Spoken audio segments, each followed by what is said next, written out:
Congratulations! Oh, incroyable! Boom! Jelly fights back. Loves to be aggressive, doesn't it? But in the future, happen something with you, will be a problem. Okay. I will be arrested. We don't need to shake hands. We are okay. Rossi now! Rossi ready now! There is going to be a race direction. Et bonjour, bonsoir à tous et bienvenue dans ce nouvel épisode de la boîte à clapper. Je suis une nouvelle fois très content de vous retrouver pour un épisode où on va débriefer et analyser ce qui s'est passé en MotoGP, Moto2 et Moto3 sur un circuit espagnol. Pour ce faire, aujourd'hui l'équipe est un peu réduite, mais si on me demande, je pense que c'est la meilleure équipe possible de ce podcast. Comment va Léo, aka Infinito? Bonjour, bonsoir, moi ça va nickel et toi? Ouais, bah écoute, ça va, je suis hyper content qu'on débriefe ça ensemble parce que c'est un circuit toujours hyper intéressant. Donc, et c'est pas... En fait, même si les courses Moto2 et Moto3 étaient pas aussi intéressantes qu'on a pu, enfin aussi spectaculaires qu'on a pu en voir l'habitude sur Jerez, il s'est quand même passé pas mal de choses tout au long du week-end dans les 3 KT. Donc c'est super cool. Je commence par te poser une question avant qu'on déroule le fil habituel du podcast. Qu'est-ce que tu penses du circuit de Jerez de la Frontera? Je le dis avec l'accent parce que je sais que vous aimez bien que je le dise avec l'accent. C'est important. Je fais la bise à Benjamin, bien sûr. Moi, c'est un des premiers circuits où j'ai eu l'occasion d'aller. Donc forcément, allez, j'ai une voilà. petite affinité. Ça joue. Ok. Et le tracé, j'affectionne. Même les courses sont très souvent très belles là-bas. Donc ouais, il n'y a pas forcément un secteur que j'affectionne plus qu'un autre. Même si le virage 13 dans le dernier tour, c'est un kiff à chaque fois. Donc j'apprécie bien le circuit. Ouais. Alors, moi je suis d'accord avec toi, c'est un circuit qui est objectivement très bon. Moi je l'ai tweeté, les circuits européens c'est quand même autre chose. Vraiment, à part Phillip Island qui peut causer, mais sinon, rien qu'en termes d'ambiance, là je sais pas si t'as vu, mais les collines étaient pleines à craquer. On a battu le record, alors je dis on bien entendu parce que je me suis impliqué, mais le record a été battu du nombre de spectateurs, à savoir 290 000 et quelque chose. Alors après, un mec qui va venir le vendredi, le samedi et le dimanche, ils vont le compter comme 3 personnes, mais ils le font depuis des années, donc on peut dire que maintenant c'est random. Donc on a battu le record qui datait du Mans 2023. Moi c'est un circuit alors je trouve pas incroyable, c'est pas un de mes circuits préférés, mais objectivement il a rien de mauvais. Moi il m'inquiète juste un peu, le virage 2 m'inquiète et le virage 7 je crois, parce qu'en fait ça manque de dégagement. Et l'année dernière, on a vu l'accrochage Quartararo Oliveira qui s'est mal fini pour Miguel Oliveira. Là, on a vu des grosses chutes dans le set, notamment Pedro Acosta au warm-up qui s'est satellisé dans un air fence très très fort. Donc en fait, c'est un circuit à l'ancienne très étriqué et qui n'est pas vraiment adapté à la vitesse des MotoGP actuelles. Donc c'est un peu compliqué. Après, il est spectaculaire, il y a des possibilités de dépassement, il est vallonné, il y a une grosse ambiance là-bas. Ouais, vraiment, c'est un des meilleurs circuits du championnat. C'est pas le 7 où Marquez d'ailleurs il se détruit en 2020? Non, c'est le 4 avant le 5. Là, ils sont tous tombés dans le 5 pendant la sprint, on va en parler. Et lui, c'est dans le 4. Okay. Qui se c'est dans le super rapide là qui. Dans l'espèce de gauche là. Ouais, le gauche. Alors, c'est pas l'espèce de gauche, c'est un gauche très rapide qui pilote le droite avant la ligne droite. La plus grande ligne droite d'ailleurs qui fait 600 mètres, c'est la plus courte du championnat. Donc c'est un circuit où ils n'ont pas vraiment le temps de se reposer. En général, Moto3, alors là ça n'a pas été trop le cas, même si elle n'est pas nulle la course Moto3. Mais en général, on a des courses de fou furieux en Moto3 ici. Vraiment. Et pour l'ambiance, moi je rebondis, quand Marquez dépasse Pecco, on en reviendra, mais le public qui crie, tu l'entends à la télé, il y a toujours ce petit charme en plus, quoi. C'est kiffant. Ah ouais, non, là, ça, il y a ça sur... quand même maintenant pas mal de circuits, il n'y avait pas du tout ça sur début de l'année. Par exemple à Austin, on a une course de fou avec des dépassements et tout, mais il y a tellement peu de public et le circuit est tellement grand et espacé que il n'y a pas l'ambiance que peut y avoir à Jerez, qui aura au Mans dans 2 semaines si la course est spectaculaire. Même si la course n'est pas spectaculaire, il y aura de l'ambiance au Mans de toute façon. Je sais qu'en Thaïlande, c'est ça aussi en Thaïlande, je me rappelle de 2019 Marquez Quartararo, quand Quartararo tente le frein dans les virages, le public explose, c'était incroyable. Donc ouais, ça on adore ce genre de circuit rien que pour ça. Ouais, ça ressort bien à la télé. Exactement. Je te propose qu'on enchaîne du coup avec le déroulé des courses de hier et on fait la bise à ton chat bien entendu qui va devant la caméra. C'est parti pour la course Moto3. Alors, course Moto 3, donc avec une pole de... Putain, j'ai envie de l'appeler Fernando à chaque fois, c'est insupportable. De Alonso qui va être vraiment au-dessus du lot tout le week-end. Il va mettre plus d'une seconde au 3ème et 3 dixièmes à David Munoz. Mais sauf que David Munoz, ce petit malin, il va faire le tour dans la route, David Alonso. Donc forcément, il n'est pas loin. Sinon, c'était tarif pour lui aussi. Il aurait pris une seconde comme tout le monde, je pense. Derrière, il y a notre ami José Antonio Rueda que j'avais call vainqueur et qui est un de tes petits protégés qui va une nouvelle fois être out du week-end parce qu'il était malade. Est-ce qu'on en sait un peu plus? Bah, de ce que j'ai écouté, apparemment, il se sentait pas très bien. Il avait des malaises, des vomissements, tout ça. Et ils savent pas vraiment si c'est lié encore à son opération ou quoi, mais ils voulaient pas prendre de risques et vraiment le laisser à se reposer. Ouais, on rappelle, il y a 2 semaines, il s'est fait opérer de l'appendicite en urgence entre le samedi et dimanche à Austin, ce qui fait qu'il n'avait pas pu courir le dimanche. Apparemment, même avant cette histoire d'appendicite, il avait des petits soucis de santé, si j'ai bien compris. Donc, on espère pour lui que ça va se régler déjà tout court, sans même parler de son pilotage et de son championnat du monde. Mais bon, pour lui, forcément, ça commence pas très bien la saison, voire même la carrière, non, parce que l'année dernière, il a pas raté de course, mais on espère que ça va se régler rapidement. Début de la course avec un all shot de David Munoz. Alors, on me dit dans l'oreillette que notre ami Alexandre était tout fou là. Là, Alex, si tu nous écoutes, il devait être très content. Mais Alonso va le reprendre tout de suite dans le virage 4, 5, je sais plus. Mais à la fin du premier tour, dans le dernier virage, il va perdre l'avant et aller dans le bac à gravier alors qu'il était clairement au-dessus du lot. Qu'est-ce qu'on peut dire de ça, Léo? Pour moi, là, on est sur le genre d'erreur que quand tu joues un championnat, même en Moto 3, tu peux pas te permettre de faire. On est sur le genre d'erreur qui m'a pas vraiment étonné d'Alonso. À vrai dire, en Junior GP, Rookies Cup, c'est exactement ce qu'il faisait déjà. Donc ça m'a plus étonné qu'il soit super fort l'année dernière que la chute du coup hier. Ok. Après, c'est vrai que maintenant, au niveau auquel il est, on attend mieux, on n'attend pas ce genre d'erreur, surtout que pour moi, à partir du moment où il passait Munoz, il avait course gagnée. Même Munoz, il essaye de s'accrocher, mais c'est le seul sur les premiers tours. Et je pense que sur une course entière, il l'aurait pas réussi. Il était peut-être à 110%, alors qu'à 100%, il était quand même beaucoup plus rapide que les autres. Une erreur bête, maintenant, il perd pas grand-chose avec sa folle remontée, quoi. Pour moi, c'est vraiment une erreur à pas faire dans le sens où, comme tu dis, il était tellement au-dessus du lot qu'il avait même pas besoin de forcer en fait. Quand tu mets une seconde à tout le plateau en qualification, la course, elle est gagnée. T'as juste à assurer, être patient, prendre ton temps, etc. Alors c'est facile à dire, bien entendu.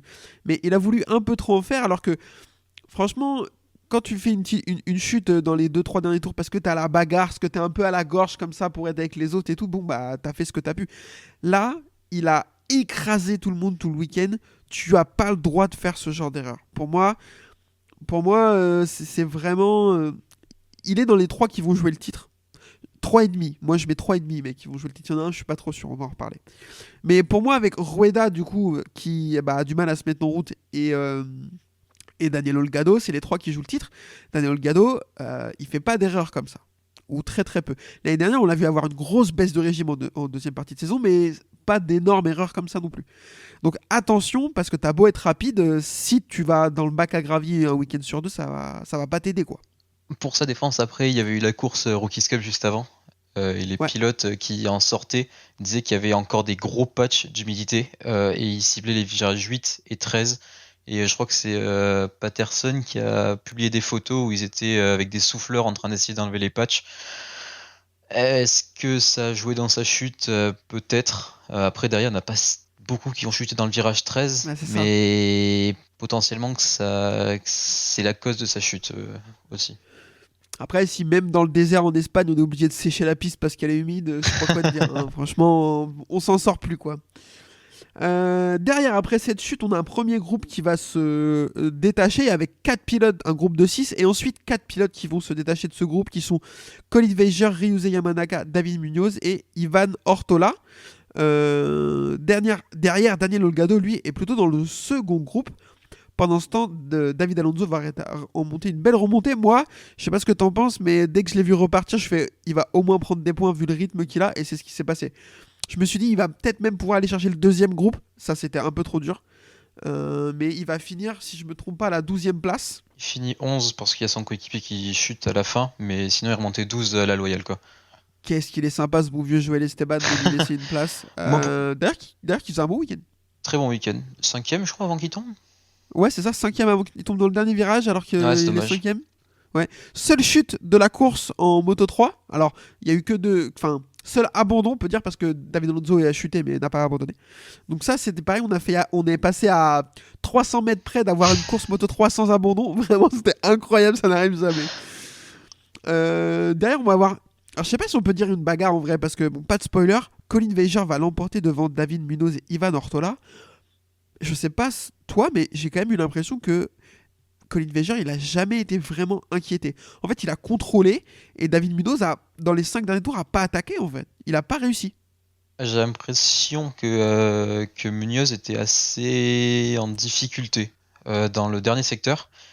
Il y avait toujours un petit gap qui se créait et il n'arrivait pas à passer dans le virage qui retourne à droite, je ne saurais pas dire lequel, où beaucoup de dépassements se font. C'est limite. Ouais, il n'arrivait pas à le passer ici. Derrière, quand tu perds dans le dernier secteur, hormis tenter dans la ligne droite et espérer, mais bon, quand tu as les mêmes machines, faut même pas y penser, Ouais. donc bon. Mais alors pour Colin Weiger, alors moi c'est mon demi. Du coup, quand je dis 3,5 qui veulent jouer le championnat, parce que je pense que l'année dernière il nous a surpris. Et là, il commence à se mettre en route un peu cette année, il va remporter la victoire. Est-ce que tu penses que sur la longueur, il peut être dangereux pour Sur le la longue- championnat? Sur la longueur, il peut être dangereux. Moi, il a toujours été assez régulier. Il n'a jamais fait beaucoup d'erreurs comme pilote. Enfin, j'ai même pas d'exemple sur l'année dernière où il s'en met des grosses.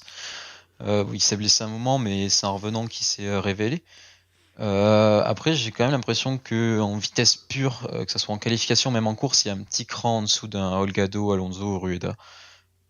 Mais on sait jamais. Si Alonso il tombe tous les week-ends, si Holgado il rechute à la mi-championnat, Rueda s'il n'arrive pas à rattraper son retard, c'est peut-être lui qui va scorer et au final qui peut gagner, enfin tenir et gagner le championnat. Donc ouais, c'est pas déconnant de le mettre en demi, comme tu dis.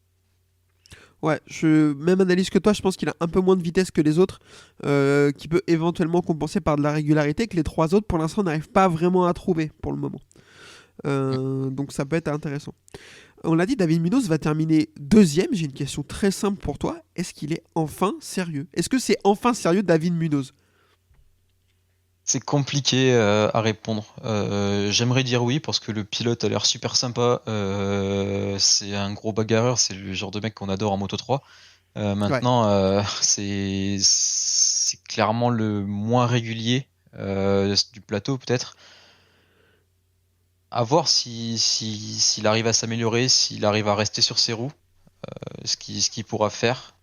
Maintenant, je l'attends plus pour peut-être gagner une fois, 2 fois, qu'aller jouer le championnat. Je vais pas te paraphraser, je suis assez d'accord avec ça. David Munoz, pour moi, voilà, c'est un pilote tout feu, tout flamme. Et c'est compliqué sur la longueur, je le vois pas réussir non plus à. Mais pourquoi pas? Après tout, pourquoi pas? Dernière question sur le Moto 3. Alors après, on va défiler un peu le classement et j'ai une autre question pour toi. Ryuze Yamanaka va terminer 4ème, donc ça c'est plutôt bien parce que c'est un pilote qu'on voit. C'est plutôt agréable aussi de voir un pilote japonais à ce niveau. Ivan Ortola, on l'a déjà dit. Bien joué, Kevin. Ah non, on n'a pas parlé. Blablabla. Ivan Ortola, 3ème. T'es encore là? Non, il est plus là. C'est bien ce que je pensais. Ok. Tu m'entends ou pas? Ah, là, t'es de retour, ça y est. Ouais, mais il y a eu des problèmes de quoi, je sais pas si c'est moi ou si c'est de ton côté. Je sais pas, il y a eu un petit problème de co, mais c'est peut-être moi. Mais c'est pas très grave. Juste, je vais reprendre et je montrerai. T'as pas touché à Audacity? Non, j'ai pas mis en pause ni rien. Impec. Y a pas de souci. Je vais reprendre à partir de la fin sur Mino parce qu'en plus j'avais dit de la grosse merde après, donc ça tombe très bien.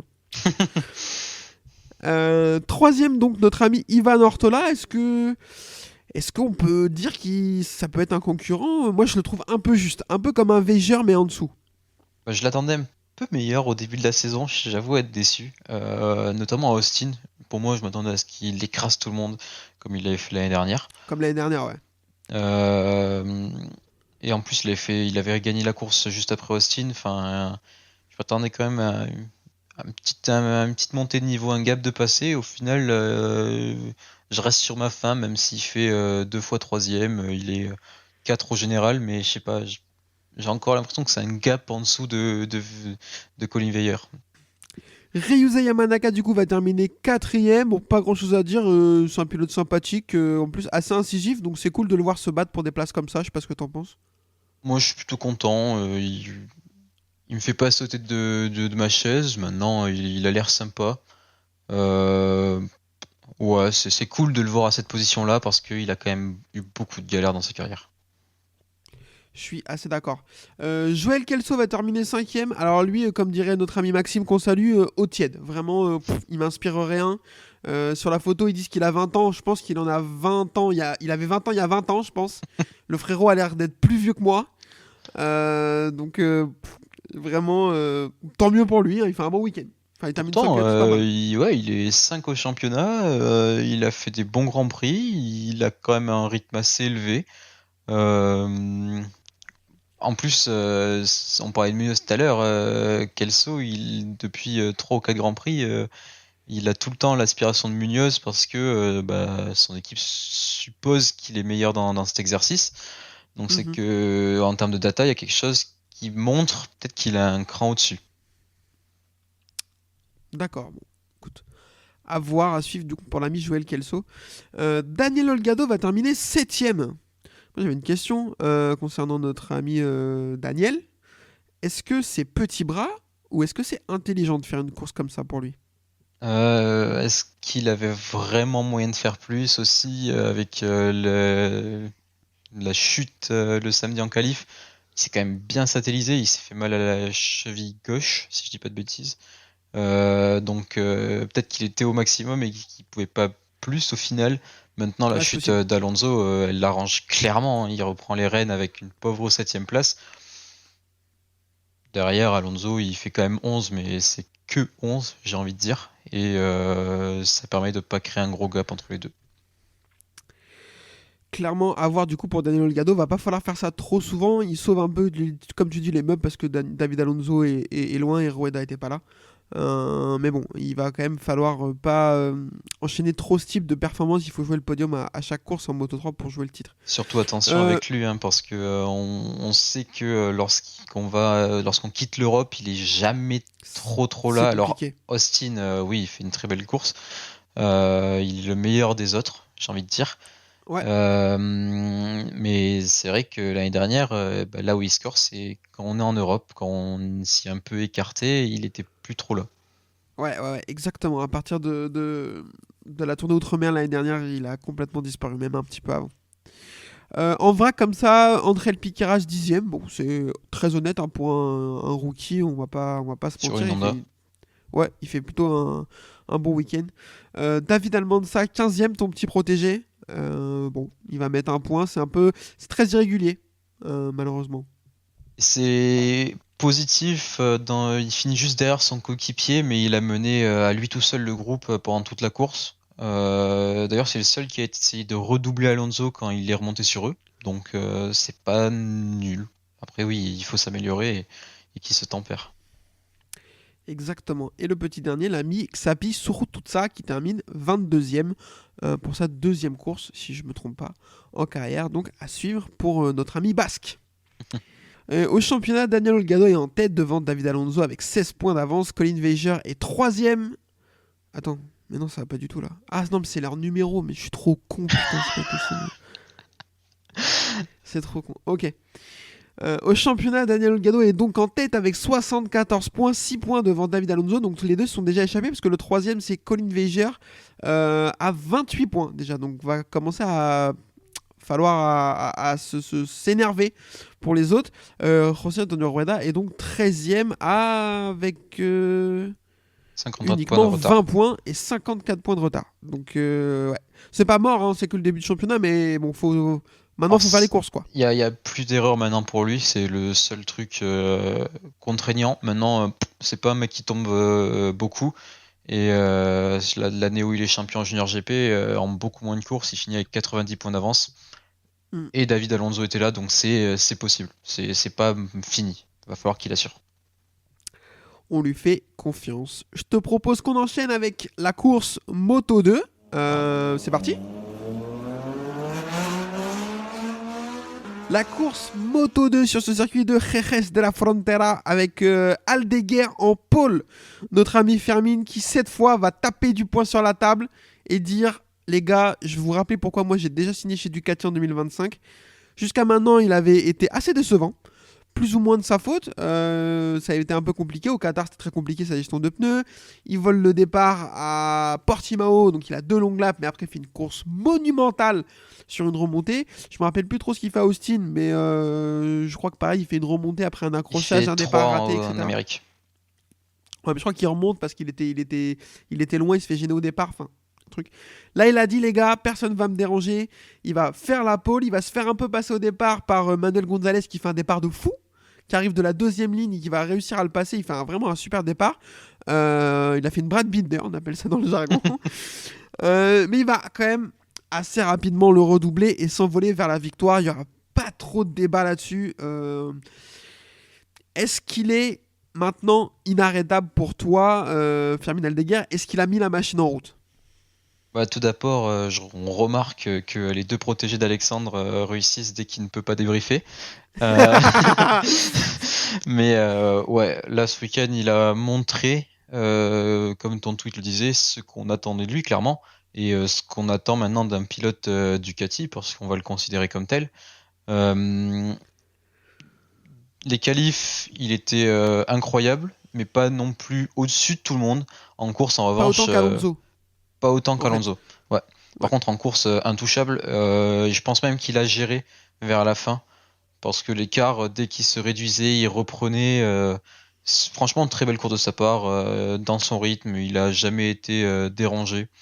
Et il a assuré. Oui, il m'a juste fait peur quand dans le dernier tour, il a essayé de faire coucou à son. En fait, il y avait toute enfin, pas sa famille, hein, parce qu'ils étaient des centaines avec des drapeaux et tout. En fait, son coin de supporters dans un virage, je dois dans le 10 ou dans le 11, je sais pas. Et genre, il lève la jambe et la main en même temps pour leur faire coucou, sauf qu'en fait, la moto bouge un peu. Tu sais, oh là là, qu'est-ce qu'il va faire? Qu'est-ce qu'il va faire, le frérot là? Même quand il célèbre dans la dernière ligne droite, Roberts, il arrive vraiment très vite. Hein. Mais en fait, je regardais, il y a qu'une seconde de entre les deux. Bah ouais, à la fin. Parce que. Alors qu'il avait de l'avance, quoi. Bah, je crois, il se met debout, il célèbre, tout ça. Et sauf que derrière, t'as Roberts qui se fait taper à la porte par Gonzalez. Du coup, il est à fond et il finit pas si loin que ça. Ah ouais, non mais là, franchement, il m'a fait un peu peur. Mais bon, je pense que malheureusement, il nous a montré 75% des courses Moto2 qu'on va avoir cette saison, parce que je pense qu'il va être au-dessus du lot. Après, même sans ça, elle n'a pas été nulle la course, je trouve. Roberts, on va en parler, il a fait une super remontée. Il s'est bien battu avec Sergio. Alors Sergio Garcia, non, ils ne sont pas trop battus parce qu'il l'a un peu atomisé. Par contre, avec Manuel Gonzalez, c'était pas si clair. Il termine à 3 dixièmes l'un de l'autre. Est-ce que ce serait pas le meilleur adversaire de Fermin Aldeguer sur la saison, l'ami Joe Roberts. Putain, je vais manger son nom. Joe Roberts, j'avais envie de l'appeler Kenny, mais je m'emballe un peu. Bah, en vrai, depuis les tests, il est assez impressionnant. Je pense que le changement d'équipe lui fait grand bien d'être dans un team américain. Peut-être ça parle dans sa langue natale, ça aide énormément. Et puis il est en confiance. Ou alors il a des abonnements OnlyFans, on sait pas, mais bon. Ce qui est sûr, c'est que c'est un très gros concurrent. Est-ce qu'il va tenir toute la saison? J'en ai aucune idée. Il est certainement boosté par l'équipe en MotoGP. Mais ouais. Je pense qu'il est boosté par ça et peut-être par le rachat de Liberty Media aussi. Enfin, je pense qu'il y a toute une émulation vraiment très positive qui va dans le sens de son pays d'origine qui est les États-Unis en ce moment. Et il essaie de. Je pense qu'il veut capitaliser là-dessus et que ça lui donne un petit boost supplémentaire d'énergie, je pense. Bah, il est le seul américain en plus des 3 catégories. C'est un peu le sauveur si certains commencent à s'intéresser là-bas. Après, je sais pas, Liberty Media, parce qu'il a commencé à perdre dès les essais pré-saison, il n'y avait pas eu encore l'accord. Après, peut-être que ça joue un petit plus maintenant, mais. En tout cas, oui, il est solide et en qualification en plus, là où avant il était décevant. Donc ouais, franchement, concurrent au titre. Ouais, avant c'était un running gag un peu de Joe Roberts. Moi je sais que je tweetais souvent en mode ah bah c'est Joe Roberts, il va tomber ou enfin.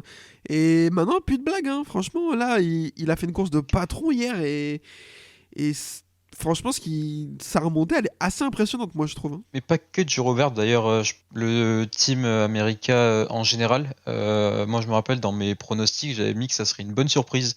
Et je pense pas trop me tromper parce que au final Ramirez, bon oui il chute, mais, Ouais, mais c'était pas mal ce qu'il faisait. il faisait une belle course, il a fait des belles courses même avant. Là quand il chute, il allait pour passer à Arenas, donc ouais c'est pour la 5e place, donc c'est pas dégueulasse. Derrière, aux 3e et 4e place, on va retrouver Manuel Gonzalez et Sergio Garcia. Moi, ça me fait assez plaisir de retrouver ces deux mecs parce que c'est deux mecs qui sortent, alors pas un peu de nulle part, mais c'est deux mecs dont on parle moins que de Aldeguer, de Alonso Lopez ou de Tony Arbolino. Est-ce que c'est des candidats? Alors, pour le titre, non, je pense pas. Mais est-ce que c'est des mecs qui vont pouvoir jouer un peu les poils à gratter, récupérer une victoire ou deux, etc. Moi, Sergio Garcia, c'est mon gars, hein. Je dis, hein, Manuel Gonzalez, il met un peu random, mais Sergio Garcia, j'aime beaucoup. Bah, je sais pas s'ils tiendront toute l'année, mais en tout cas Garcia m'impressionne. L'année dernière Ouais, il moi était aussi. meilleur rookie et la progression cette année avec une moto qui découvre, hein, parce qu'il était sur une Calex, il passe sur une Bosco Suro. Alors certes, elle a l'air facile, elle a l'air très rapide cette année, mais ça n'explique pas tout. Il est quand même premier de ce châssis au championnat, et je pense que Garcia peut faire quelque chose, peut jouer les troubles faits. Jusqu'à quand? L'avenir nous le dira. Maintenant, l'année dernière, il a quand même progressé tout au long de la saison, donc c'est que les circuits outre-mer, comme on disait pour Olgado tout à l'heure, au final, lui, ça le dérange pas trop. On verra. Certes, Aldeguer a dominé toute la fin de saison et risque de dominer à partir de maintenant. Je sais pas trop. Gonzalez, il est très bien soutenu en plus chez Gresini. Il a un bon coéquipier qui peut l'aider. Franchement, à suivre quand même. Pour moi, et là, je me projette et je vais être un peu. Enfin, je vais en faire un peu trop, mais vous êtes habitués. Pour moi, Sergio Garcia se pose comme le deuxième candidat à court terme derrière Aldeguer pour un guidon de MotoGP. Je pense. Parce que, en fait, tout cumulé, comme tu dis, il est très jeune. C'est un des plus jeunes de la KT. Il a fait une super saison rookie l'année dernière où il finit avec un ou deux podiums, je sais plus. Il gagne à Austin il y a 3 semaines, donc son premier Grand Prix. Il est régulier, il tombe pas beaucoup. Et comme je l'ai dit, il est très jeune, il est espagnol, donc forcément, il y a des sponsors qui vont suivre, etc. Moi, je suis désolé, Aldeguer est au-dessus de tout. Mais par contre, il va y avoir une vague de départ en MotoGP d'ici 2 ans, je pense, 2-3 ans. Je vois bien Espargaro, Zarco, Miller, Augusto Fernandez. Tout ça, ça va partir. Donc, il va falloir des mecs pour remplacer. Et aujourd'hui, quand tu fais un état de ce qui se passe en Moto 2, derrière Aldeguer, pour moi, Arbolino, c'est trop décevant. On va en reparler, c'est trop décevant par rapport à. Enfin, c'est trop décevant tout court. Alonso Lopez, on va en reparler aussi. Pour moi, c'est moins. Aujourd'hui, c'est peut-être un peu plus rapide que Sergio Garcia, mais c'est moins fiable. Et c'est pas C'est sûr que ça soit beaucoup- plus rapide. Ouais, enfin, aujourd'hui, il a un peu plus de vitesse parce que plus d'expérience, tu vois. Mais alors, il est plus beau gosse. Bon, bah ça, voilà, c'est la vie. Il est plus rien, le pauvre Sergio Garcia. Mais je vois pas d'autres mecs que Fermin Aldeguer vraiment qui se détachent au-dessus de Sergio Garcia si t'as un team MotoGP pour dire ah, ça peut être pas mal, tu vois. Mais moi, là où je suis impressionné de Sergio Garcia, c'est que c'est un pilote qui est arrivé en Moto 3, qui était très bon, qui a un peu stagné, qui a fait beaucoup d'années. Il est Qui a tombé. off- Alors, il a fait 3 ans, non? Il est tombé sur Pedro Acosta.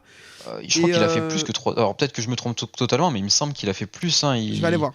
Il me semble qu'il commence avec le team Estrella Galicia qui était encore là à l'époque, avec Ryusa Yamanaka en plus en coéquipier, si je dis pas de bêtises.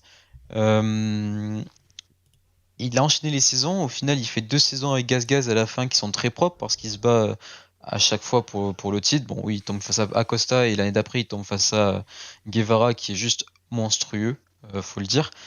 Mais je m'attendais pas plus que ça à lui, surtout qu'il est petit en Moto 2. Au final, il prouve le contraire. Après, est-ce qu'il est le deuxième à pouvoir espérer une place? Il y a quand même Joe Roberts, l'aspect américain, je pense Ouais. qu'il joue énormément, mais en Ouais. termes de... Oui, oui, je pense que si on parle vraiment de talent, de projection, oui, ça m'étonnerait pas que quelqu'un se jette dessus. Moi, dans mon classement, entre guillemets, je le mettais au-dessus de Joe Roberts parce qu'il est bien plus jeune, en fait. Oui. C'est uniquement pour ça. Alors oui, Joe Roberts, voilà, il a quasiment sa place. Elle n'est pas acquise, mais presque. L'année prochaine, chez Trackhouse, ils vont se séparer de vraisemblablement Raúl Fernandez qui perf pas et mettre Joe Roberts. Parce que quitte à avoir un mec qui perf pas, autant avoir un Américain. Je pense qu'ils se disent comme ça. Et Raúl Fernandez, pour moi, ouais, c'est c'est pas meilleur fou. que Oliver.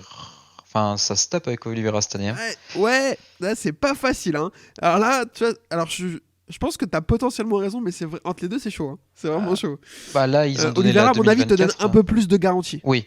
Après, ils ont donné la 2024 en test aujourd'hui à Raúl Fernandez. C'était Ok. l'Aprilia la plus rapide. Ah, mais. Enfin bon, on reparlera de Raúl Fernandez après. Il y a trop de trucs à dire sur ce mec. Moi, il me déçoit énormément. Oui, après, oui, je suis d'accord. Sergio Garcia, t'as raison, il fait 4 saisons en Moto 3, pas 3. Je pensais qu'il en faisait 3, mais il en fait 4. Donc, ouais, il est resté assez longtemps quand même en Moto 3. Pour un mec aussi fort, je mets des guillemets. Pour finir sur lui, notre ami Yvan l'appelle Alex Rins du pauvre. Et je trouve qu'il y a un peu de ça. En fait, il est tout le temps tombé sur un mec plus fort que lui. Est-ce que c'est vraiment du pauvre Ah bah, être un Alex Rins du riche, c'est vraiment faire une belle carrière. Hein. On va Bah, pas se mentir. Honnêtement, après, Rins, oui, certes, il a toujours eu des personnes plus fortes que lui, comme Garcia. La comparaison se fait totalement. Maintenant, au final, à voir ce qu'il fera cette saison et à voir s'il monte en MotoGP, ce qu'il fera, est-ce qu'il fera mieux ou moins bien. Mais c'est peut-être pas du pauvre, c'est peut-être un Alex Rins, peut-être même avec un plus, l'avenir nous le dira. Carrément. Il y a pas mal de sujets que je voulais aborder en Moto 2, là on va essayer de passer assez vite. Arenas 5ème, je trouve que c'est pas mal. C'est toujours aussi régulier, hein, Albert Arenas. Hein. Il peut disparaître de course et jouer un top 5 la course d'après, quoi. J'apprécie le pilote. Je sais pas pourquoi, mais j'apprécie le pilote. Il a l'air sympa, T'as il le droit. est chill. Non, mais je sais pas, dans le paddock, il a l'air chill. Il a l'air Pareil, cool. il a 25 ans, il a l'air d'en avoir 45. Hein, Ouais, par contre, ouais. Ayogura 6ème, franchement, j'arrive pas à me dire que son début de saison il est réussi. Hein. Moi, c'est peut-être mon pilote préf en Moto 2 là. Et ça me dégoûte parce que ce qu'il montre, ça va pas pousser Takaki Nakagami vers la sortie. Il est pas nulle part, mais il est pas là. Il joue pas le titre pour l'instant, quoi. Alors, il joue même pas le titre des autres derrière Aldega, en fait. C'est ça qui est dommage, je trouve. Ouais, ce qui est triste, Moi, ça c'est me quand on le déçoit. voit en général, c'est pour ses freinages en glisse, plus que pour ses Ah, batailles en putain, course. par contre. Oh là, par contre, le frérot, il fait un peu kiffer, quoi. C'est un peu le Brad Binder du Moto 2. Incroyable. Tony Arbolino 7ème, je suis extrêmement déçu. Mais alors, enfin, oui et non. Genre, je sais pas pourquoi, mais je m'en doutais. Donc je suis pas choqué, mais J'ai quand même l'impression ouais. que chez Marc VDS, on n'a pas trouvé encore à bien comprendre ces pneus Pirelli. C'est c'est peut-être pas une possible. excuse, mais au final, quand tu vois Salat l'année dernière, c'était solide aussi, et ça a du mal à décoller cette année. Donc, Ouais, j'allais dire Salat, cette année, c'est pas fou. Hein. c'est même nul, hein, on peut le dire, hein, clairement. Il fait 11ème là. C'est la deuxième fois qu'il rentre dans les points. C'est possible que ce soit compliqué pour le team de trouver une solution au niveau des pneus, ça j'en conviens. Celestino Vietti 9ème, bah c'est pas très bien, mais personne n'est choqué. Ben, voilà.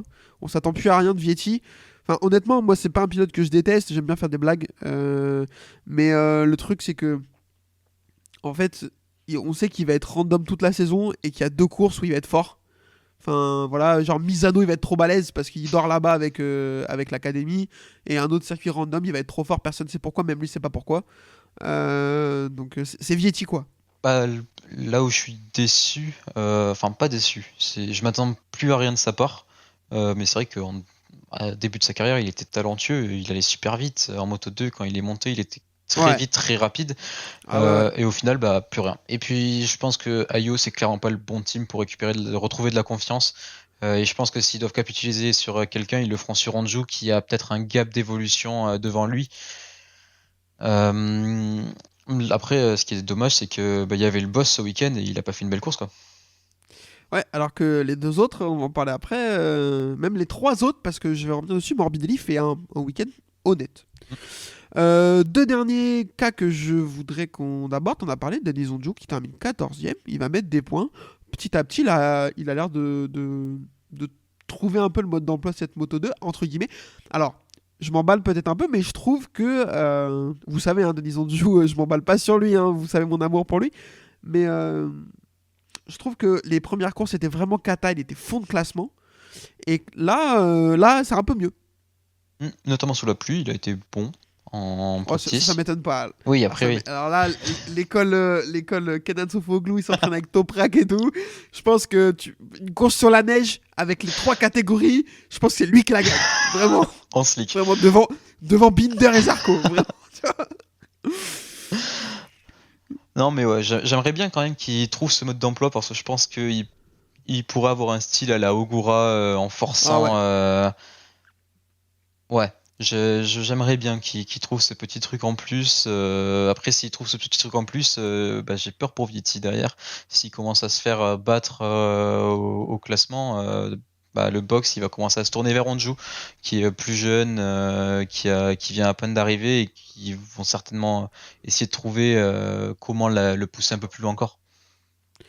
Ouais, moi je suis d'accord, vous savez, c'est le pilote que j'aime le moins de tout le plateau. Mais par contre, sur la piste, il est incroyable, il est très spectaculaire, il a peur de rien. Donc je suis d'accord avec toi, j'aimerais bien qu'il trouve le mode d'emploi. Et je pense qu'en fin de saison, il peut commencer à faire de la perte. Un peu comme Sergio Garcia l'année dernière. Je le vois potentiellement avoir la même courbe de saison. Et dernier cas que je voudrais qu'on aborde, bien sûr, l'ami Izan Guevara, qui va mettre des points et terminer 12e. Frérot, tu t'es souvenu dans quel sens était la boîte de vitesse, vraiment je te félicite. Qu'est-ce qui s'est passé là, ton ex t'ADM ou c'est quoi le problème en fait En vrai, mais non mais c'est bien. Non, c'est bien, mais je suis quand même triste pour le bonhomme. Enfin, il était talentueux comme pas possible. Ouais. Au final, il trouve pas le mode d'emploi et c'est triste à dire, mais je crois que chez Aspar, on lui a mis un ultimatum et j'ai peur qu'il le trouve jamais ce mode d'emploi. Il se fait même battre parfois par des rookies à la régulière. Ça doit être compliqué. Je pense pour lui qui a toujours gagné de pas réussir à la faire avancer cette moto. Je sais pas. Heureusement qu'il est chez Aspar. S'il avait été chez un autre team, il aurait dégagé, je pense. Heureusement qu'il a apporté à Sport tout ce qu'il a apporté en junior GP, en ETC et en Moto 3. Sinon, peut-être l'année dernière, il le dégage. Du gros budget. À mon avis, il a du gros budget aussi avec il la doit avoir des sponsors, ouais. Au championnat, Joe Roberts est donc en tête avec 69 points, 5 points devant Sergio Garcia et Aldeguer en train de fondre sur eux comme neige au soleil avec 15 points de retard. Je te propose qu'on enchaîne avec le clou du spectacle et il y a énormément de choses à dire en plus, alors c'est parti pour MotoGP. MotoGP donc sur ce circuit de Jerez avec la pole de l'ami Marc Marquez, enfin de retour sur ses terres, sur le circuit qu'il a vu tout perdre il y a 4 ans. J'avais complètement oublié ça de tout le week-end, mais ça aurait... Alors, vous l'avez vu la course, hein, mais il va terminer 2e. S'il l'avait gagné à l'endroit où il a tout perdu, je viens de le dire, il y a 4 ans, ça aurait été incroyable, hein, symbolique aurait été folle. Malheureusement, c'est pas comme ça que ça va se passer, mais il va quand même faire un super week-end. Donc, pole de Marc Marquez dans une qualif sous la pluie, où on va être témoin d'une performance une nouvelle fois stratosphérique de l'ami Pedrito Acosta, qui passe à une petite perte de l'arrière dans le dernier virage de coller 3 dixièmes à tout le monde. Il avait 7 dixièmes d'avance en entrant dans le dernier secteur, et Marc Marquez va prendre la pole avec 4 dixièmes d'avance sur tout le monde. Donc la pole, on ne sait pas, peut-être que dans le 4e secteur, il avait beaucoup perdu, donc on ne sait pas s'il l'aurait eu. Mais en tout cas, c'est sûr, c'était première ligne. Il était parti une nouvelle fois à nous faire un truc monumental. Ce qui est incroyable, c'est que c'est pas un homme de la pluie, hein, on le sait. C'est la première fois. Il a fait une perf, on me l'a rappelé, je sais pas si c'est toi d'ailleurs ou quelqu'un d'autre me l'a rappelé sur Twitter, je l'avais complètement oublié. Il fait une belle remontée à Phillip Island sous la pluie l'année dernière. Oui, c'est vrai. Mais autrement, effectivement, c'est pas un mec fort sous la pluie. Ça, Moto 3, Moto 2, il a jamais été fort sous la pluie, sauf à Phillip Island. Moi, c'était le premier call que j'ai dit, s'il pleut, n'attendez pas à voir Pedro Acosta. Et il est quand même là, quoi. Sans être méchant, après à Phillip Island, tu restais sur tes roues, tu remontais parce que tout le monde tombait devant. Mais ouais, c'est vrai que au final, c'est pas le meilleur sous la pluie. En apprentissage, parce qu'il a jamais roulé sous la pluie avec cette moto, si je dis pas de bêtises. Non, c'est la première fois. Et le mec, pour moi, il avait peut-être pas la pole, on sera jamais, mais il avait la première ligne assurée. Ah oui. Incroyable donc. Course sprint. D'habitude, on s'étend pas trop sur la course sprint, mais là, il s'est passé beaucoup trop de choses, alors on va être obligé d'en parler. On va avoir un festival de chutes incroyable. Matt Oxley a parlé d'une fuite de liquide de refroidissement sur la moto de Lorenzo Savadori. Les pilotes vont plutôt mettre en cause les patchs d'humidité qui vont ressortir un peu alors qu'ils sont partis en slick. On sait pas trop, mais on va avoir des chutes invraisemblables. Notamment, alors d'abord on va avoir une autre chute, je l'oublie un peu, qui est pas à cause d'un patch d'humidité, mais qui est à cause d'un Sud-Africain, notre ami Brad Binder, qui voit de la place et qui se dit tiens, je vais passer Bagnaia à l'intérieur. Alors en fait c'est un peu plus compliqué que ça. Bagnaia, je crois que si je ne me trompe pas, Bagnaia lui fait les freins. Il s'écarte un petit peu, il essaie de le recroiser, sauf qu'à gauche de Bagnaia il y a Marco Bezzecchi. Donc Bagnaia il va faire la tranche de jambon entre les deux bouts de pain que vont être Binder et Bezzecchi, et forcément ça se passe pas correctement. Zarco et Espargaro ont déclaré après qu'il aurait fallu une pénalité pour Binder à ça. Qu'est-ce que t'en penses, toi? Bon, ils sont certainement mieux placés que moi pour en parler. Maintenant, pas pour défendre Binder, mais ils voient que Bagnaia écarte, qu'il a moyen de passer en remettant les gaz. Après, je sais pas, j'ai pas exactement l'action en tête. Je sais pas s'il voit Bezzecchi, je sais pas s'il pense que Bagnaia va la relever. moto elle est jaune fluo, s'il la voit pas vraiment. Après, elle est jaune fluo que sur un côté, la combinaison. Donc, Ouais, c'est pas faux. ouais, après, je sais pas. Lui, il se dit qu'il va y aller. Peut-être qu'il pense que Bagnaia va relever. Bagnaia, au final, il essaie d'y aller aussi. Ouais, s'il y a une pénalité, c'est pas scandaleux, je pense. Pareil que toi, pas grave. Pour moi, ça me choque pas qu'il y en ait pas. Ça m'aurait pas choqué qu'il y en ait une. Le problème, c'est que Binder, il est un peu trop coutumier du fait, en fait. Pour moi, l'action, elle est pas folle. Ok, il abuse un peu, mais le problème, c'est qu'il fait ça une fois par week-end. Et je trouve, moi, j'aime beaucoup Brad Binder, mais je trouve qu'il en fait un peu trop. Là où je pense qu'il faut la mettre, la pénalité, c'est parce que au final, toute la sprint, il a été un peu agité et c'est pas le premier move qu'il faisait limite sur cette course en très peu de tours. Ouais, je suis d'accord avec toi. Donc le problème, c'est surtout la répétition des actions dangereuses pour Brad Binder. Et derrière, du coup, on va avoir beaucoup de chutes, notamment dans le 5, avec une triple chute synchronisée qui va faire, à mon avis, le tour des réseaux sociaux, même des gens qui connaissent rien en moto, avec, si je me trompe pas, Enea Bastianini, Alex Marquez et Brad Binder, qui vont tous les trois tomber en même temps sur un pass d'humidité. Derrière, c'est Maverick Viñales 3 tours plus tard qui va tomber au même endroit. Marc Marquez, alors en tête, va tomber lui aussi sur un pass d'humidité, mais dans un autre virage. Je crois que Marco Bezzecchi va tomber lui également. Francisco Bagnaia, on l'a dit, ainsi que Luca Marini, Stéphane Bradl. Et Johan Zarco va tomber dans le dernier virage du dernier tour alors qu'il est en train de se battre pour la 5e place.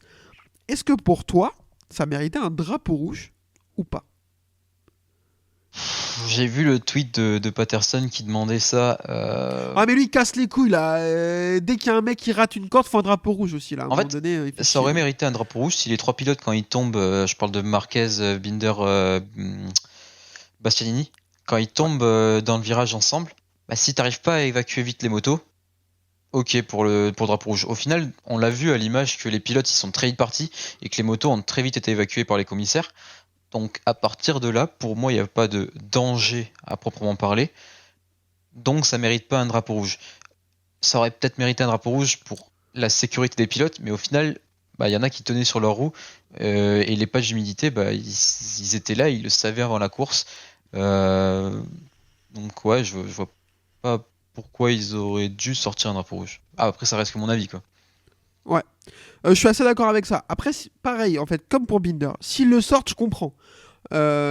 Trois mecs qui tombent alors sans se toucher dans le même virage, je pense qu'à un moment donné, ils peuvent se dire ok, là il se passe quelque chose, drapeau rouge, parce que je veux pas qu'on prenne le risque. Mais là, comme tu dis, ils ont plutôt bien évacué le bac. Alors il y a Viñales qui tombe dans le même virage après, mais c'est pas comme s'il y avait 2 mecs par tour qui tombaient dans ce virage-là non plus, quoi. Donc en fait, s'ils l'avaient pris à mon sur un coup de tête en se disant ok, là 3, c'est pas normal, il faut qu'on arrête pour voir ce qui se passe, c'était pas choquant. Pour moi, c'est pas choquant qu'il l'ait pas mis non plus. Il y avait pas d'huile sur la piste. Vraisemblablement, le coup du liquide de refroidissement, c'est pas le cas, c'est plutôt l'humidité. Aux pilotes de rester sur leur roue. Moi, il y a plein de mecs qui sont venus dire, notamment Patterson, encore une fois, le rabat-joie de service. Il parle pas français, donc je peux parler de lui, c'est pas grave. Je sais très bien ce que je pense de lui, de toute façon. Mais qui dit oui, si vous aimez bien voir les courses avec des chutes, vous n'êtes pas des vrais fans de sport et tout. En fait, ça n'a rien à voir. C'est juste que on est sur une course où on a les meilleurs pilotes du monde qui sont sur des œufs avec une piste compliquée et qui essayent d'aller le plus vite possible sans faire d'erreur. Ils avaient une trajectoire à certains virages de 10 cm de large. Dans le 5 et dans le 8, il y avait 10 cm, 10-15 cm. Sorti de ça, c'était par terre. Et moi, je suis désolé, j'adore voir ça en fait. Enfin, je veux dire, c'est incroyable de voir ce genre de course, quoi. Et c'est pas pour les chutes, c'est juste pour les voir à la limite de la limite de la limite, quoi. Donc, Surtout que j'ai regardé la Rookie Cup à côté, enfin, c'est 30 minutes après, donc la piste elle a pas le temps de vraiment s'améliorer. Donc moi je me suis dit que ça va être un carnage et il n'y a eu aucune chute dans ce virage. ouais. Donc c'est que. Et les mecs sont pas expérimentés, ils ont 15-16 ans, au plus 18. Donc non, pour moi c'était pas non plus le plus gros danger qu'on ait jamais vu.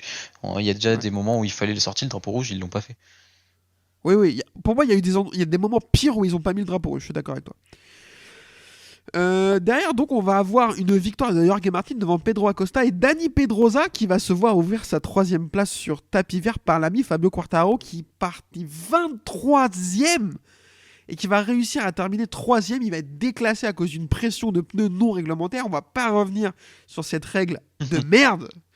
Mais en tout cas, perf incroyable de Fabio Quartararo qui va réussir à gagner 20 places en 12 tours. C'était ouf. Déjà son départ il est monstrueux. Ouais. Les freinages sont monstrueux. Le mec il volait alors qu'il avait une mobilette. C'est ouf. Et au final, oui, il va chercher la 3e place à la régulière. C'est lui qui a eu le champagne, c'est lui qui est monté sur le podium, c'est lui qui a eu la gloire. Donc c'est bien pour le moral, c'est bien pour Yamaha aussi. Oui, il y a eu des chutes, mais il est resté sur ses roues et il est quand même remonté à la régulière 9e. Donc en si peu de tours, c'est ouf. Non mais c'est comme les mecs, donc il y a des mecs qui disent oui bah c'est facile de gagner 20 places, il y a eu 8 chutes. Bah excusez-le, il a juste doublé 12 mecs. Ah vraiment, tu vois, oh là là le nul, il a doublé que 12 pilotes. Non, sans déconner quoi. Et puis bah s'il y a eu 8 chutes, c'est que, enfin il y a eu plus que ça, hein. Je crois qu'il y a eu 14 chutes. Mais il y a des pilotes qui sont partis, etc. Ouais, bon, bref. Mais en tout cas, s'il y a eu autant de chutes, mais que lui n'est pas tombé, bah déjà, c'est que c'est pas mal ce qu'il a fait, quoi. Donc, ouais, vraiment belle course de Quartaro. En plus, même s'ils perdent, excuse-moi, mais même s'ils perdent la 3e place, ils ont pu la célébrer. Ça leur a donné une bonne énergie et je pense que ça leur a fait, à lui comme à l'équipe, un énorme bien. Même sa déclat derrière, elle est super positive. Ouais, ça, je m'attendais jamais à entendre ça de lui. Et même au final, je pense que ça l'a calmé parce que le lendemain, la course, elle est dégueulasse. Et la déclat est pas négative. Il va pas cracher sur l'équipe, il va dire c'est ma faute. J'ai peut-être trop tapé dans la moto, j'ai eu mal à la main ou à l'avant-bras, je sais pas. Mal au bras en fait, ouais. Et il n'arrivait plus à stopper la moto. Il a dit mais c'est pas de la faute de la moto, c'est moi. Et au final, c'est même pas un aveu de faiblesse, mais c'est ce qu'on attend de lui en déclat, qu'il se remette en question lui. Enfin, c'est pas une remise en question. Il a dit c'est ma faute. Voilà, c'est pas grave. La moto hier, elle était performante. Aujourd'hui, elle était tout autant, mais j'ai pas été au niveau. Voilà, c'est pas grave. On passe au prochain Grand Prix. On a des tests demain. Ouais, puis en plus, le problème c'est qu'une perf comme il a fait en sprint, elle est soumise à un départ monumental. Et sur 40 départs sur la saison, il va réussir à en faire 3-4 comme ça. Tu peux pas faire un départ comme ça à chaque course. Il y a que Brad Binder et Jack Miller qui arrivent à faire ce genre de départ à chaque course. Mais vraiment, c'est les deux seuls qui sont capables de faire ça 8 courses sur 10 quoi. Donc il sait qu'il est obligé d'avoir doublé 10 mecs dans le premier tour s'il veut réussir à faire ce genre de remontée. Il l'a réussi en sprint, c'est très bien. Peut-être qu'il y arrivera encore 1 ou 2 fois dans l'année, mais 2 fois dans le même week-end, il sait très bien qu'il peut pas le faire. Donc voilà, juste j'espère que même s'il a dû le rendre, il a kiffé son podium. Et vous savez, c'est pas mon pilote préféré, mais ce qu'il a fait sur la médaille avant de la donner à Dani Pedrosa en mode profites-en et tout, je trouvais ça trop bien. Ça m'a fait vraiment rire. Dernière course du dimanche avec un départ de fou furieux de Pecco Bagnaia. L'ami Pierre qui roule, on a pas mal tweeté et tout ensemble, on a pas mal échangé. Et je voulais revenir sur un truc qu'il a dit et je voulais en reparler. Il a dit je comprends pas ce qu'on reproche à Bagnaia parce qu'effectivement, alors il est très fan de Bagnaia donc forcément il comprend pas ce qu'on lui reproche. Mais en tout cas il dit qu'il est pas le dernier à être agressif, incisif en course et à venir coller son carénage quand il faut. Depuis peu. Je trouve qu'il y a eu une énorme évolution là-dessus de Francisco Bagnaia depuis son affrontement avec Jorge Martin l'année dernière. On peut me parler de Aragon, je crois que c'est 2021 quand il se bat avec Marc Marquez, mais franchement il n'y a pas de bagarre avec Marc Marquez ce jour-là. Enfin, Marquez passe, enfin il n'y a pas de... Là on va vite aller sur le sujet. Ils se sont tabassés avec Marc Marquez. Enfin, en fait, là, juste, il a affronté le mec. Alors, un des deux mecs, toujours, les plus violents, qui font le plus peur en bagarre de l'histoire, je pense. Lui et Rossi, c'est les deux. Tu Surtout vois. avec ce qui s'est passé à Portimao, les mecs qui se sont Mais accrochés. voilà. Bah là, faut avoir les couilles d'y aller. Le mec, alors je sais pas si sous le casque ils l'entendent en plus, la clameur du public. Je pense qu'il l'entend. mais Honnêtement, ça fait tellement de bruit, je pense qu'ils peuvent ça, l'entendre. ça doit être ouf quoi dans la course. Si tu l'entends en plus, tout le public qui crie quand Marquez te passe et toi t'y retournes, enfin, et c'est Marquez. Non, mais c'est exactement ça. C'est-à-dire qu'il affronte donc un des mecs qui fait le plus peur, un des mecs les plus dangereux. Y a enfin, c'est aussi factuel de le dire. C'est un des mecs qui a fait le plus tomber d'autres mecs, qui a le plus peur de rien, il ira mettre les deux pilotes par terre s'il faut. Il est chez lui, il n'a pas gagné depuis une éternité, et il y a 100 000 personnes qui crient son nom, et tu lui chies dessus comme l'a fait Pecco Bagnaia là. Pardon monsieur, non mais vraiment pardon, excusez-nous, on savait pas que vous aviez ça en vous. Et j'ai même pas parlé de son freinage au premier tour, vraiment. Mais c'est surtout que Pecco, il y a un moment où je me suis dit, bah, est-ce qu'il va pas retomber dans ses travers? Il a eu Portimao, le Grand Prix, il fait une erreur sur la sprint, il tombe le lendemain. En Amérique, il est pas du tout là, on le reconnaît pas. Ouais. Et là, à Jerez, la sprint, bah, il tombe. Il y a ce moment-là où je me suis dit, bah, j'ai peur pour le mental. Parce que quoi qu'on en dise, il y en a qui vont défendre son mental. C'est vrai qu'au début c'était une cracotte. Il s'est très bien amélioré sur la dernière saison et demie, j'ai envie de dire, mais au début c'était pas ça. Et là, clairement le mec il est arrivé, il a dit bah attendez, c'est moi qui est le numéro 1, c'est moi le patron, laissez-moi passer. Ah ouais, non mais moi je suis d'accord avec ça. Au début, ouais, moi je suis un des premiers à avoir et un des plus gros défenseurs des critiques de sa régularité et de son mental entre guillemets. Et je maintiens que à l'époque de ça, c'était questionnable entre guillemets. Mais aujourd'hui, il a une évolution. Moi je trouve que il est incroyable Bagnaia parce qu'on voit l'évolution de ses progrès, c'est palpable en fait. Genre, donc c'était cette capacité à se bagarre avec les autres. Je trouve qu'il n'avait pas trop ça avant. Là, maintenant, c'est un des mecs les plus difficiles en baston du plateau, largement.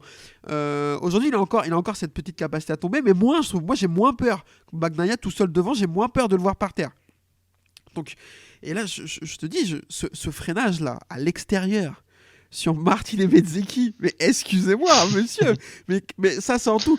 Je me suis foutu de sa gueule quand il a tenté en Thaïlande l'année dernière en disant mais il a pas essayé de doubler, il a juste raté son freinage. Ah non en fait, non, ça existe ce genre de dépassement. Alors Quartararo l'avait un peu fait en Autriche il y a 2 ans je crois. Ouais, face à Miller et Martin.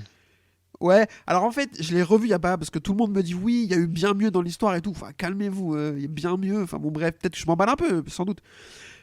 Quartararo, il fait surtout ça à Miller, parce qu'en fait, quand il enclenche le freinage, il est déjà passé sur Marquez. Donc, c'est pas trop le même. Mais c'est très très beau aussi. Hein, voilà. Bref, petite parenthèse fermée. Mais en tout cas, moi, j'ai un truc maintenant, Bagnaia, plus jamais, et déjà, c'était déjà le cas au début de la saison, depuis le début de saison, je le sous-estime. Plus jamais je doute de lui. Ah ouais, mais même s'il est à la ramasse tout le week-end et qu'il part 9ème le dimanche, il peut gagner. Mais déjà, même, il y a un moment où il a fait, je sais, en FP ou en practice, il est premier. Donc là, tu te dis, ok.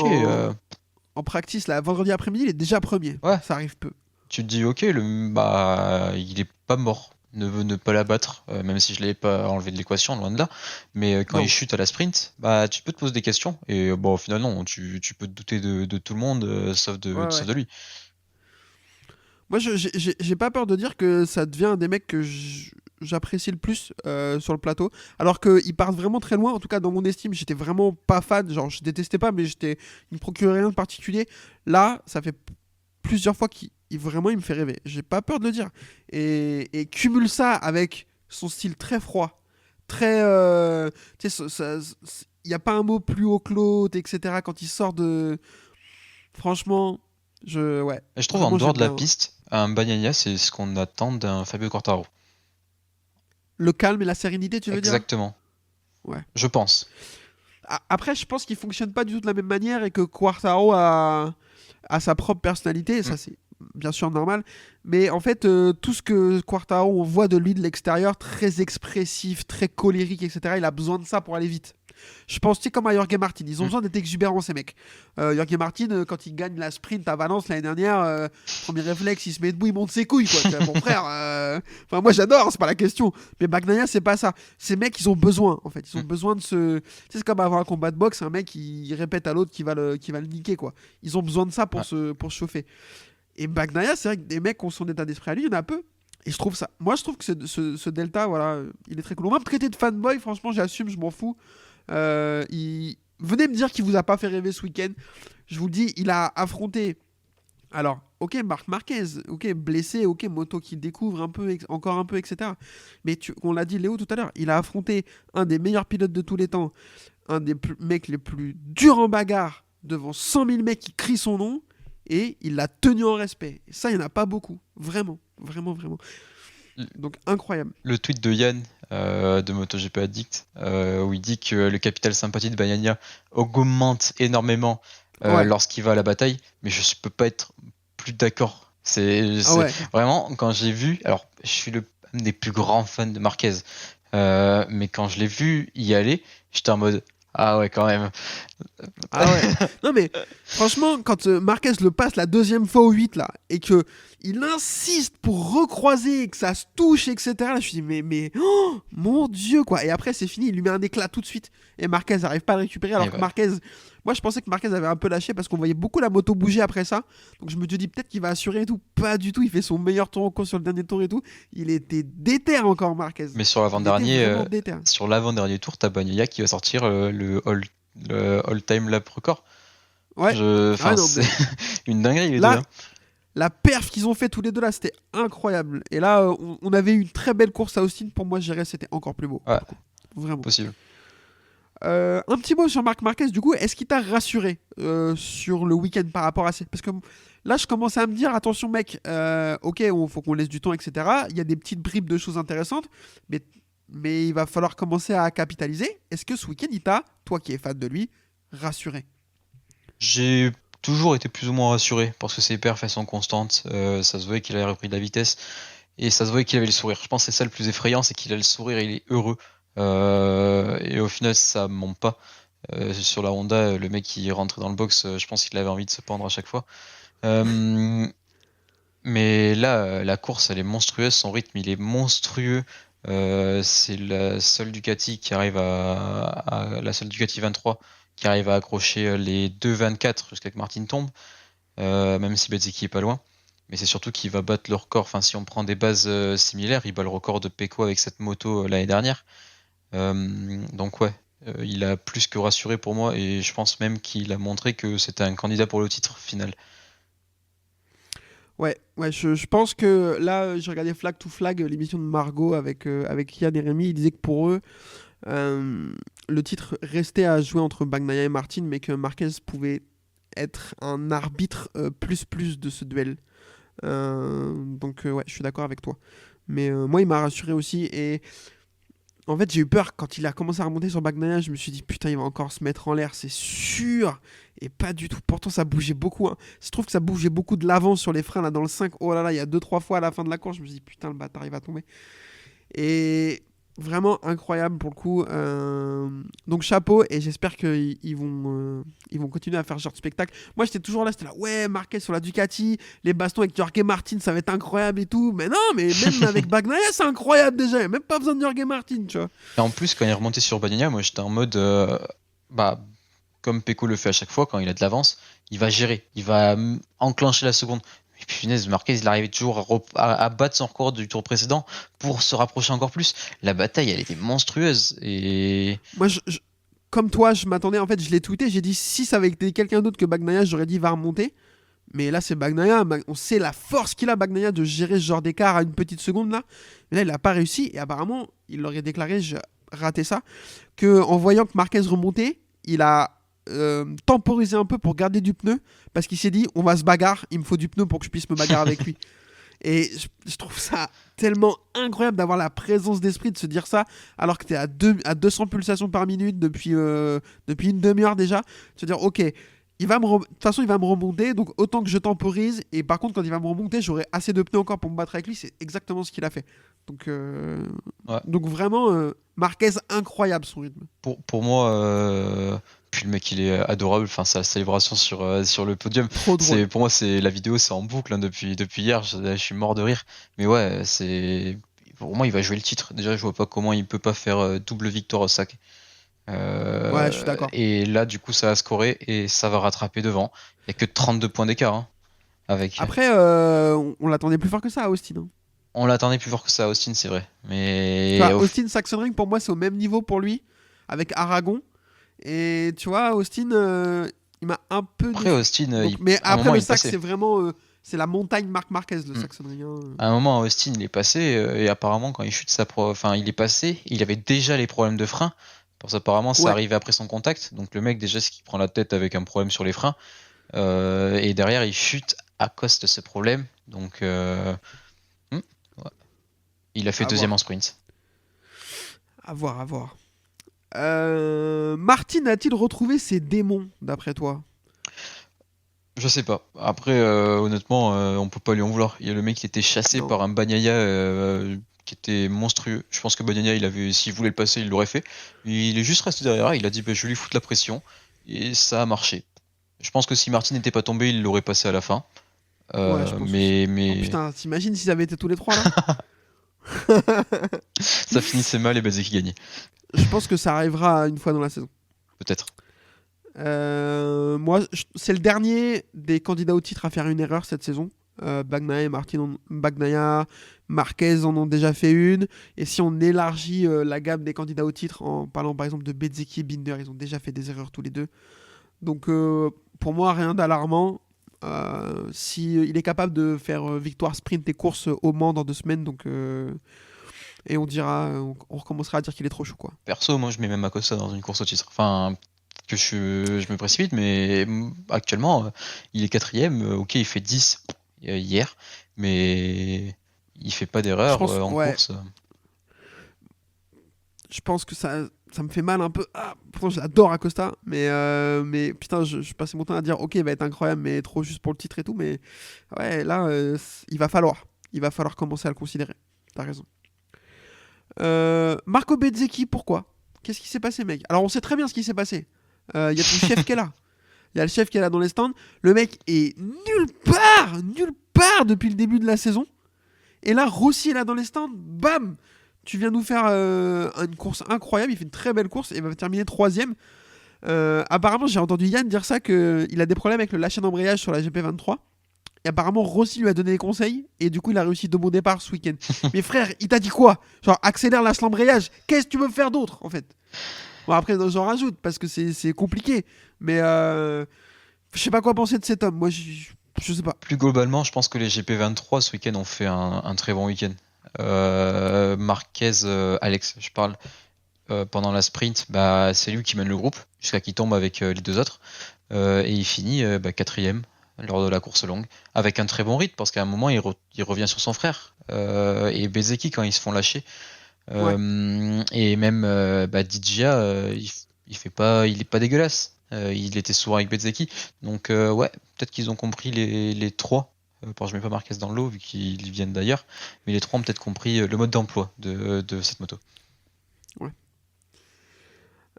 Dernier point que je veux qu'on développe avant de défiler un petit peu le classement. Est-ce que donc Zarco va chuter suite à un accrochage avec Aleix Espargaro qui va le harponner dans le 5? Et ensuite, il va y avoir toute une polémique que je vais pas vous redécrire parce que vous avez dû en entendre parler. Il est allé en conférence de presse par la Freddy Spencer, il a dit qu'il l'aimait pas. Enfin, pas en conférence de presse, mais à la direction de course. Blablabla, pas de sanction. Est-ce que pour toi, il a raison? Alors, pas sur la forme. Sur la forme, je sais pas trop quoi en penser. Même si moi, j'adore, mais est-ce que la forme est bonne pour lui? C'est à débattre. Mais est-ce que sur l'accrochage, il a raison pour toi? Pour moi, il a raison déjà sur ce qu'il lui dit, hormis d'être super drôle. Il a raison sur le fait que, oui, c'est pas à lui de demander une pénalité, c'est à Spencer de mettre la pénalité s'il pense qu'il y en a une. Maintenant, oui, comme Binder, pour moi, s'il met la pénalité, c'est totalement mérité. Il la met pas, là, ça me choque un petit peu plus, quand même, parce que Espargaro, il passe là où il voit que ça ne passe pas, et c'est lui qui amène clairement Johan au tapis dans ce scénario-là. Pour moi, l'action, elle mérite plus une pénalité que celle de Binder. Je pense aussi, oui. Aujourd'hui. Après, Espargaro est en mode oui, mais toi, 2 tours avant et tout. Pour gros, tu casses les couilles à un moment donné. Enfin, j'ai pas vu ce qui s'est passé 2 tours avant. Enfin, peut-être à voir, mais en tout cas, vous êtes pas allé par terre. Là, il le harponne. Genre, parce que Binder, il passe. Et c'est un peu juste, alors il y a touchette, enfin là vraiment, genre il lui attrape le bras oscillant avec sa roue avant, rien de plus quoi. À aucun moment ça peut passer et les deux vont au tas. Pour moi ça mérite une pénalité pour aller chez Spargaro. Après j'ai bien aimé la partie sur Zarco dit qu'il a dit à Freddy Spencer qu'il aimait pas, déjà d'une, est-ce que ça peut pas jouer contre lui de lui dire, je sais pas, de le dire aux médias qui lui a dit ça, je pense que ça peut aussi lui attirer des problèmes, même si moi j'adore, franchement j'aime trop. Mais j'ai bien aimé ce qu'il dit par rapport à l'échec Spargaro quand il dit mais mec on n'est pas d'accord mais je t'en veux pas, c'est la course, c'est comme ça, tu vois, on n'est pas d'accord sur des points, enfin j'aime énormément cet état d'esprit de dire ok vas-y moi je donne ma version, tu donnes ta version, il tranche, on n'a pas les mêmes mais je t'en veux pas, c'est la vie, c'est comme ça, tu vois. Alors que l'échec Spargaro, j'imagine à peu près comment il a dû être devant Freddy Spencer, enfin voilà. Oui. Après, là où je comprends pas, c'est, tu vois, les deux ils sont en désaccord sur l'accrochage, c'est normal, ils se défendent.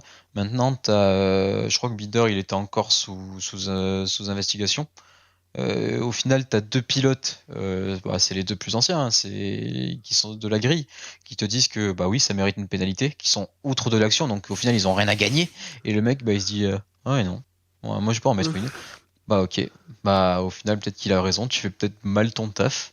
Maintenant, je suis personne pour juger, mais ouais, il y a peut-être une remise en cause sur laquelle il faudrait se pencher. Je suis assez d'accord avec ça. Rapidement, du coup, Alex Marquez va terminer 4ème. On va pas trop en entendre parler du week-end, mais bon, suite en sprint à cause de ses pages d'humidité, mais 4ème place le dimanche, c'est plutôt honnête. On est d'accord. Bastianini 5ème. Alors, ça va être le moins perfo entre guillemets des pilotes Ducati, parce que c'est le seul qui va pas réussir à descendre en dessous 1 minute 38 au tour. Bon, je pense qu'il manque, Yann le disait aussi tout à l'heure dans le flag to flag, une toute petite étincelle pour qu'il redevienne le flamboyant qu'il était. Parce que là, il a l'air de retrouver du rythme petit à petit. Et Le Mans, c'est un circuit qu'il aime bien dans 2 semaines, donc attention. Ouais. Moi, je veux une bagarre comme on a eu la Bagnaia Marquez, Martin Bastianini, s'il vous plaît. Ils peuvent pas se voir. Acosta. Ils veulent la même moto. Vraiment, mais que ce soit au Mans ou n'importe où ailleurs, tu vois. Je veux que ça baston entre les deux là, putain.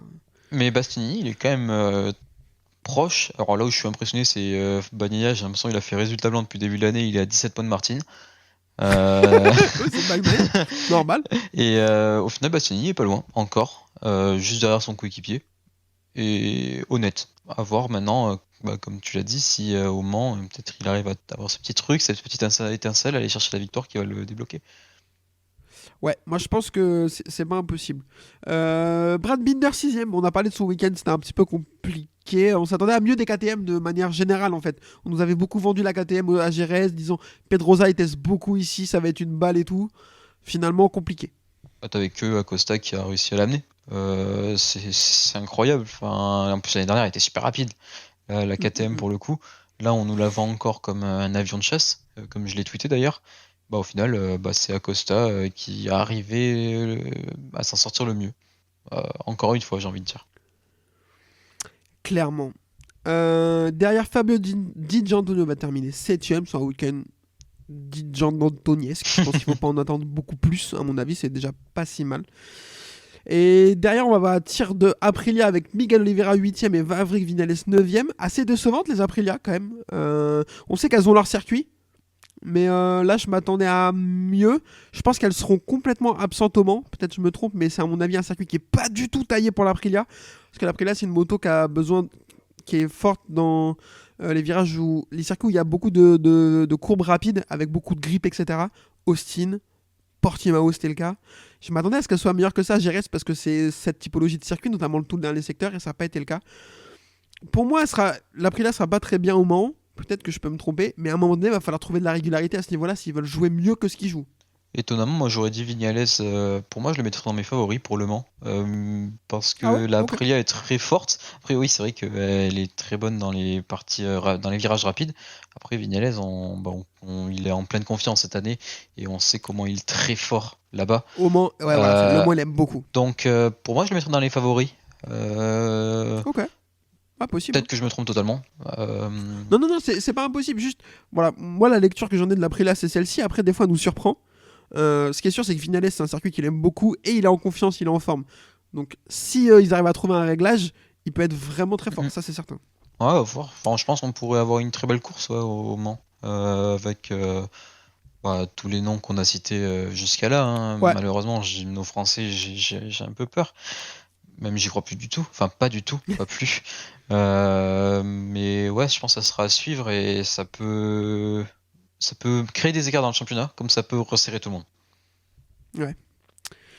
Et puis derrière, donc Pedro Acosta, on va parler, va terminer 10ème, Raúl Fernandez 11, Joan Mir 12, Alex Rins 13, Nakagami 14, Quartaro va prendre le point de la 15e place, Stéphane Bradl 16e et Luca Marini 17e. Au championnat, Jorge Martin est toujours en tête avec 17 points d'avance sur Francesco Bagnaia et 22 sur Enea Bastianini. Marquez est 6e avec 32 points de retard. Est-ce que tu avais quelque chose d'autre à ajouter ? Ouais, je sais pas. Peut-être que chez Honda, on n'a pas encore tiré la sonnette d'alarme parce que Mir fait un meilleur début de saison que l'année dernière. Je crois qu'il n'avait pas marqué de points pendant je ne sais combien de courses. Là, il en a marqué 12, GG à lui. Il est 15e au championnat, donc peut-être que ça leur convient. Et puis, en fait, de temps en temps, il y a des petites perfs de Zarco qui pourraient donner de l'espoir, comme samedi en sprint, comme je sais plus d'autres. Enfin voilà, il y a. Alors, c'est pas régulier, mais il y a 2-3 moments où des fois il y a une séance d'essai où il fait un bon chrono, etc. Donc peut-être que là, ils peuvent se dire. Mais au final, là, apparemment, ils sortent des tests aujourd'hui à Jerez. Il vient de dire que Zarco, que la nouvelle moto, que Honda est venu avec une nouvelle moto complète, donc ça prouve qu'ils ont de l'intention, ils ont de l'envie. Mais apparemment, là, j'ai vu une déclat de Zarco avant qu'on commence à enregistrer qui disait c'est de la merde. La nouvelle moto, là, c'est caca. Ça dégage. Comme dirait ma fille, Burke. Alors, je sais pas trop comment ils travaillent, je suis pas à l'intérieur, mais j'ai l'impression qu'à chaque fois, ils amènent tout nouveau. Alors, soit il y a rien qui va, c'est possible, mais c'est-à-dire qu'ils ne gardent rien à chaque fois. C'est bizarre. Maintenant, je connais pas la situation exactement. C'est dommage parce que Zarco, il a failli passer en Q2 sous la pluie. À un moment, il était en avance. Ouais, mais sous la pluie. Ouais. Non, c'est. Il sera toujours là sous la pluie, en fait. Oui, après, Zarco, oui, c'est vrai. Force sous ces conditions que, quelle que soit la moto, il sera là, en fait. Après, j'ai l'impression que la saison elle risque d'être très longue pour Marini. Marini, il trouve pas le mode d'emploi et je sais pas s'il le trouvera. C'est possible qu'il soit dégoûté de la moto quand t'as fait 2 ans chez Ducati, tu passes sur celle-ci. Ouais, c'est 3 ans même chez Ducati, non ? Peut-être, j'avoue, je dis 2, mais on semble penser. T'as roulé sur la Ducati, quoi. Ouais, t'as roulé sur la Ducati. Ouais, clairement, Honda, attention, ça va devenir compliqué. Bon, je pense qu'il est temps de conclure cet épisode. On a été assez long et assez exhaustif, je pense en tout cas. N'hésitez pas à nous dire ce que vous avez pensé en commentaire de cette course qui était assez incroyable. Et puis, dans 2 semaines, c'est le plus beau circuit du monde. Donc, course MotoGP au Mans. En France, on va essayer de battre ce record de spectateurs que Jerez nous a repris ce week-end. Donc, j'espère que vous allez laisser vos cordes vocales dans les tribunes du Mans et même s'ils se battent à peine pour les points, que vous allez bien encourager Zarco et Quartaro. Et pour ceux qui peuvent pas attendre, dès ce week-end, il y a un Grand Prix en Junior GP à Estoril. Voilà, et n'hésitez pas à suivre ça, c'est sur YouTube, c'est gratuit. Et Estoril, c'est un circuit magnifique auquel on ne va plus, mais il est incroyable ce circuit, donc n'hésitez pas à aller checker ça. Je vous rappelle, vous êtes au courant pour nous écouter, YouTube, Spotify, Deezer, Apple Podcast et tout le tralala. Léo, merci infiniment, c'était super. Merci à toi, c'était cool, ouais. Et puis, profitez bien du Mans, messieurs, dames, et on se retrouve dans 15 jours. À plus. Salut. Congratulations. Oh, incroyable.